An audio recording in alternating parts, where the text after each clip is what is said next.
Hello प्यारे दोस्तों, आज के इस वीडियो में हम प्रतिस्थापन विधि तथा विलोपन विधि से समीकरणों को हल करना सीखेंगे। एकदम आसान तरीके से, एकदम शानदार तरीके से। तो चलिए दोस्तों शुरू करते हैं। दोस्तों इसी तरह से आपको दो समीकरण दे दिए जाएंगे और कहेगा कि इसको प्रतिस्थापन विधि तथा विलोपन विधि से हल कीजिए। तो दोनों विधि से हम सीखने वाले हैं, ठीक है, एकदम आसान तरीके से। दोस्तों सबसे पहले हम क्या करेंगे, इसको प्रतिस्थापन विधि से हल करेंगे, ठीक है, प्रतिस्थापन विधि से। तो चलिए दोस्तों इस साइड हम क्या करेंगे, प्रतिस्थापन विधि से हल करेंगे और उस साइड हम क्या करेंगे, विलोपन विधि से हल करेंगे, ठीक है दोस्तों। तो यहाँ पर हम करने वाले हैं प्रतिस्थापन विधि से हल, ठीक है, प्रतिस्थापन विधि। दोस्तों सबसे पहले हम क्या करेंगे, इन दोनों समीकरणों को यहाँ पर उतार लेते हैं, ठीक है। 10x प्लस 6y बराबर में 60, ठीक है। दूसरा हमारा x प्लस का y बराबर में 20। दोस्तों प्रतिस्थापन विधि से हल करने से पहले हम क्या करेंगे, इसको समझ लेते हैं कि प्रतिस्थापन का अर्थ क्या होता है। तो प्रतिस्थापन का अर्थ होता है प्रतिस्थापित करना, यानी किसी भी एक समीकरण से x या y का मान निकालकर दूसरे समीकरण में रखना ही प्रतिस्थापन कहलाता है ना दोस्तों। तो हम क्या करेंगे, किसी भी आसान वाले समीकरण से या तो x का मान निकालेंगे या y का मान, उस x या y का मान निकालकर दूसरे समीकरण में रख देंगे, ठीक है। यही हमारा प्रतिस्थापन कहलाता है। तो चलिए दोस्तों हम क्या करेंगे, सबसे पहले इनका नामकरण कर देते हैं, ठीक है। यानी जो ऊपर वाला समीकरण है हमारा 10x प्लस का 6y बराबर में 60, इसको हम समीकरण नंबर 1 मान लेते हैं, ठीक है। और जो नीचे वाला है यानी x प्लस का y बराबर 20, ठीक है, इसको हम समीकरण नंबर 2 मान लेंगे, ठीक है, यानी इनका नाम रख देंगे, ठीक है। चलिए तो सबसे पहले हम क्या करेंगे दोस्तों, इसके बाद देखिए आपने यहाँ पर नाम लिख लिया, ठीक है, यानी 1 और 2, समीकरण 1 और 2, ठीक है।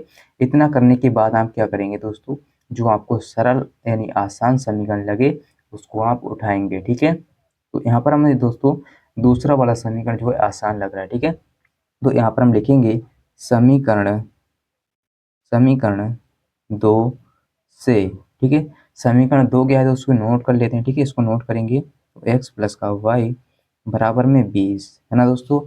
इसके बाद दोस्तों आपको क्या करना है, यहाँ से हम या तो x का मान निकालेंगे या y का मान, ठीक है ना। या तो हम x का मान निकालेंगे या y का मान। दोस्तों आप यानी आपको जो भी अच्छा लगे उसको आप निकाल सकते हैं, ठीक है। चलिए हम यहाँ पर क्या करेंगे, x का मान निकाल लेते हैं, ठीक है। तो x का मान जब निकालेंगे दोस्तों तो इस y को इस तरफ भेजेंगे, ठीक है। तो 20 और ये प्लस का y है, इधर आएगा तो माइनस का y हो जाएगा, ठीक है दोस्तों। प्लस वाली संख्या यानी इधर आएगी तो माइनस में हो जाएगी, ठीक है। तो ये प्लस का था, इधर आया तो माइनस में, इसको हम डाल देंगे समीकरण नंबर 3, ठीक है दोस्तों, समीकरण नंबर 3। इतना करने के बाद दोस्तों हम क्या करेंगे, देखिए इस x का मान यानी समीकरण 3 से इस x का मान समीकरण नंबर 1 में रखेंगे, ठीक है, समीकरण नंबर 1 में। तो चलिए दोस्तों हम क्या करेंगे, समीकरण 1 में रखेंगे तो यहाँ पर लिखेंगे x का मान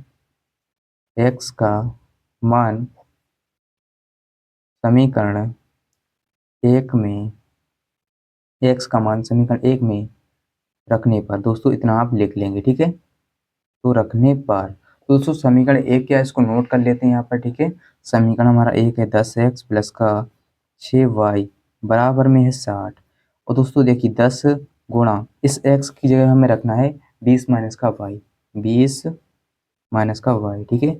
और प्लस में हमारा 6y चल रहा है दोस्तों, बराबर में है हमारा 60, ठीक है। इतना आपको समझ में आ रहा होगा। अब इससे 10 की गुणा हम पूरे समीकरण यानी पूरे ब्रैकेट से करेंगे, है ना दोस्तों। तो 10 की गुणा 20 से भी करेंगे, 10 की गुणा 22 से भी। तो 10 की गुणा जब 20 से करेंगे तो 20 10 अपन होता है 200, ठीक है, 200 और माइनस, ठीक है, माइनस है ये। तो माइनस वाई की गुणा 10 से करेंगे तो माइनस का 10y और प्लस में हमारा 6y बराबर में 60, है ना दोस्तों, बराबर में 60। अब हम क्या करेंगे दोस्तों, देखिए यहाँ से y का मान निकालेंगे तो ये प्लस का सॉरी ये माइनस का 10y है और ये प्लस का 6y है, ठीक है। तो माइनस का बड़ा है और प्लस का छोटा है। दोस्तों देखिए 10 में से 6 जाएगा, है ना, तो कितना बचेगा 4, वो भी माइनस का। तो माइनस का 4y बराबर, दोस्तों देखिए यहाँ पर क्या 60 है ना। और इस 200 को हम क्या करेंगे इस तरफ लाएंगे तो माइनस का हो जाएगा 200, ठीक है। ये प्लस का 200 इधर आएगा तो माइनस का 200, ठीक है। चलिए तो माइनस का 4y चल रहा है यहाँ पर, तो यहाँ पर क्या है दोस्तों, प्लस का 60 है और ये माइनस का 200 है, ठीक है। तो माइनस वाली संख्या बड़ी है तो माइनस का बचेगा यहाँ पर, देखिए 200 में से 60 जाएगा, ठीक है, तो बचेगा 140, 140 वो भी माइनस का, ठीक है दोस्तों। अब अब हम क्या करेंगे, यहाँ पर माइनस से माइनस कैंसिल करेंगे, ठीक है। बराबर के दोनों तरफ जब माइनस होता है यानी माइनस चिन्ह होता है तो हम उनको काट सकते हैं, ठीक है। तो यहाँ भी और यहाँ भी है, ठीक है। इसको हम इससे काट देंगे, ठीक है दोस्तों।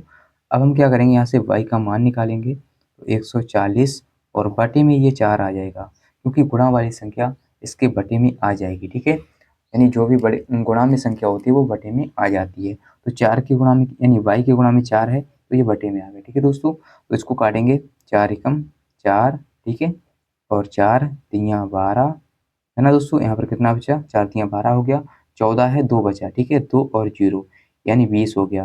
तो 4 पंजे होता है 20, ठीक है। तो यहाँ से दोस्तों y का मान जो हमारा निकल के आया वो कितना है, y बराबर 35। आप देख सकते हैं y बराबर 35 आ गया, ठीक है। अब इस y का मान समीकरण नंबर हम 3 में रखेंगे, ठीक है। वहां से हमें x का मान मिल जाएगा। यहाँ पर लिखेंगे y का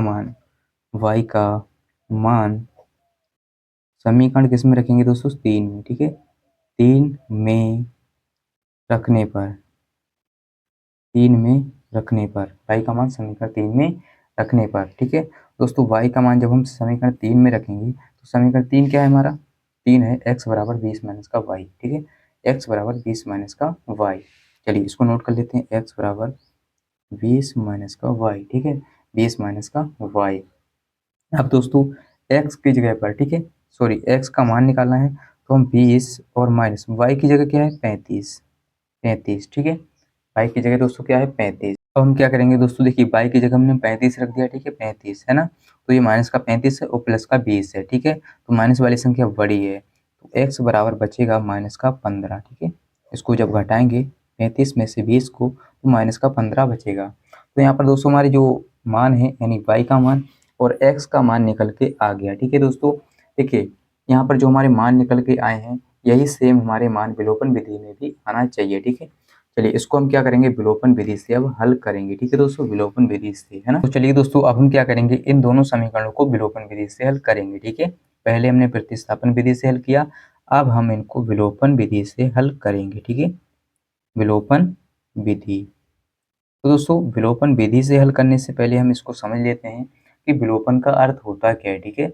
विलोपन का अर्थ होता है विलुप्त करना यानी गायब करना, है ना दोस्तों। या तो हम x को गायब कर देते हैं, है ना, दोनों समीकरणों में से, या तो हम y को गायब कर देते हैं, ठीक है। चलिए तो सबसे पहले इसको हम नोट कर लेते हैं, 10x प्लस 6y बराबर में 60 और x प्लस का y बराबर में है 20, है ना दोस्तों।